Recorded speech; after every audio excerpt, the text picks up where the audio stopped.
10वें दिन अर्जुन ने वीरवर भीष्म पर बाणों की बड़ी भारी वृष्टि की। इधर द्रुपद की प्रेरणा से शिखंडी ने भी पानी बरसाने वाले मेघ की भांति भीष्म पर बाणों की झड़ी लगा दी।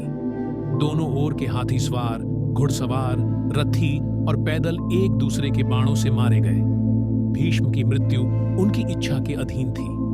जब पांडवों को यह समझ में आ गया कि भीष्म के रहते वो इस युद्ध को नहीं जीत सकते, तो श्री कृष्ण के सुझाव पर उन्होंने भीष्म पितामह से ही उनकी मृत्यु का उपाय पूछा। उन्होंने कहा कि जब तक मेरे हाथ में शस्त्र है, तब तक महादेव के अतिरिक्त मुझे कोई नहीं हरा सकता।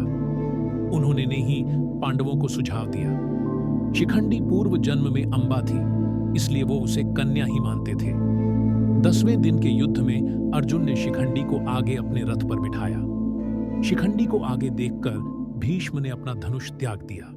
कहानी में आगे बढ़ने से पहले अगर आप हमारे चैनल पर नए हैं तो कृपया चैनल को सब्सक्राइब करके बेल आइकन पर क्लिक करें, जिससे आपको हमारी हर वीडियो मिल सके। उनके शस्त्र त्यागने के बाद अर्जुन ने उन्हें बाणों की शैया पर सुला दिया। वे उत्तरायण की प्रतीक्षा में भगवान विष्णु का ध्यान और स्तवन करते हुए समय व्यतीत करने लगे। भीष्म के बाण शैया पर गिर जाने के बाद जब दुर्योधन शोक से व्याकुल हो उठा, तब आचार्य द्रोण ने सेनापतित्व का भार ग्रहण किया। उधर हर्ष मनाती हुई पांडवों की सेना में धृष्टद्युम्न सेनापति हुए। उन दोनों में बड़ा भयंकर युद्ध हुआ, जो यमलोक की आबादी को बढ़ाने वाला था। विराट और द्रुपद आदि राजा द्रोण रूपी समुद्र में डूब गए। उस समय द्रोण काल के समान जान पड़ते थे। इतने ही में उनके कानों में यह आवाज आई कि अश्वत्थामा मारा गया। इतना सुनते ही आचार्य द्रोण ने अस्त्र शस्त्र त्याग दिए। ऐसे समय में धृष्टद्युम्न के बाणों से आहत होकर वे पृथ्वी पर गिर पड़े। द्रोण बड़े ही दुर्धर्ष थे। वे संपूर्ण क्षत्रियों का विनाश करके 5वें दिन मारे गए। दुर्योधन पुण्य शोक से आतुर हो उठा। उस समय कर्ण उसकी सेना का कर्णधार हुआ। पांडव सेना का आधिपत्य अर्जुन को मिला। कर्ण और अर्जुन में भांति भांति के अस्त्र शस्त्रों की मारकाट से युक्त महाभयानक युद्ध हुआ, जो देवासुर संग्राम को बुरी तरह से मात करने वाला था। कर्ण और अर्जुन के संग्राम में कर्ण ने अपने बाणों से शत्रु पक्ष के बहुत से वीरों का संहार कर डाला। यद्यपि युद्ध गतिरोधपूर्ण हो रहा था, लेकिन कर्ण तब उलझ गया जब उसके रथ का एक पहिया धरती में धंस गया। वह अपने को मिले दैवी अस्त्रों के प्रयोग में भी असमर्थ हो जाता है, जैसा कि उसके गुरु परशुराम का श्राप था। तब कर्ण अपने रथ के पहिए को निकालने के लिए नीचे उतरता है और अर्जुन से निवेदन करता है कि वह युद्ध के नियमों का पालन करते हुए कुछ देर के लिए उस पर बाण चलाना बंद कर दे।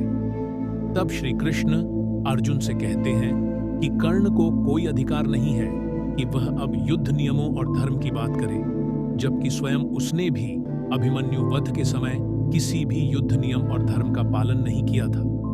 उन्होंने आगे कहा कि तब उसका धर्म कहाँ गया था, जब उसने दिव्य जन्मा द्रौपदी को पूरी कुरुराज सभा के समक्ष वैश्या कहा था।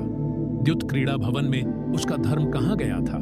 इसलिए अब उसे कोई अधिकार नहीं कि वह किसी धर्म या युद्ध नियम की बात करे। और उन्होंने अर्जुन से कहा कि अभी कर्ण असहाय है, ब्राह्मण का श्राप फलीभूत हुआ, इसलिए वह उसका वध करे।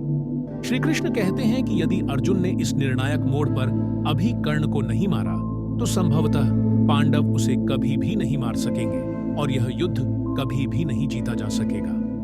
तब अर्जुन ने एक दैवीय अस्त्र का उपयोग करते हुए कर्ण का सिर धड़ से अलग कर दिया। कर्ण के शरीर के भूमि पर गिरने के बाद एक ज्योति कर्ण के शरीर से निकली और सूर्य में समाहित हो गई। तदनंतर राजा शल्य कौरव सेना के सेनापति हुए, किंतु वे युद्ध में आधे दिन तक ही टिक सके। दोपहर होते होते राजा युधिष्ठिर ने उन्हें मार दिया।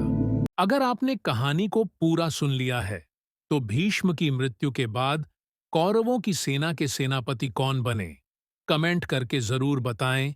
चैनल को सब्सक्राइब करें ताकि हर वीडियो मिले आपको सबसे पहले।